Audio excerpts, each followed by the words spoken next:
તો આઝાદ ભારતના ઇતિહાસમાં આ માત્ર બીજી વખત છે કે જ્યારે રવિવારના રોજ બજેટ રજૂ થશે। આ પહેલા વર્ષ 1999માં રવિવારના રોજ બજેટ રજૂ થયું હતું। નાણાપ્રધાન સીતારમણ રવિવારે સતત 9મી વખત કેન્દ્રીય બજેટ રજૂ કરશે। લોકસભામાં બજેટ રજૂ કર્યા બાદ તેના દસ્તાવેજ લોકસભા અને રાજ્યસભામાં રજૂ કરાશે।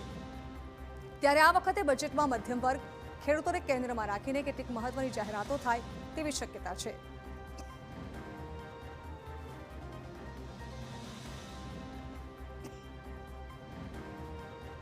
તો નવા ટેક્સ પ્રમાણે સેલરી મેળવનારામાં સ્ટાન્ડર્ડ ડિડક્શન વધારીને 1 લાખ રૂપિયા કરાય તેવી શક્યતા છે।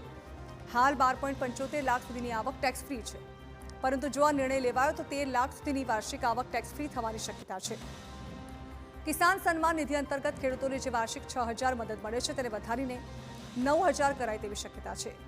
છેલ્લા ઘણા સમયથી આ અંગે માંગ ઉઠી છે અને આ વખતના બજેટમાં રેલવે સંબંધિત મોટી જાહેરાત થવાનું અનુમાન છે। ગત વર્ષે રેલવેને રેકોર્ડ બ્રેક 2.65 લાખ કરોડ રૂપિયા મળ્યા હતા, જે હજુ વધવાની શક્યતા છે। આ બજેટમાં 300થી વધુ વંદે ભારત અને અમૃત ભારત ટ્રેનોની જાહેરાતની શક્યતા છે।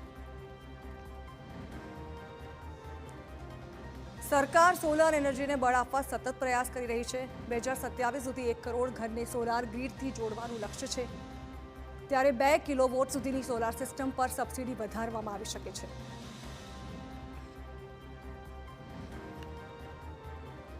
તો આ સાથે જ ફિકરમાં આપણે આજે જોયું કે બજેટમાં કઈ કઈ રાહતની સંભાવનાઓ જોવામાં આવી રહી છે।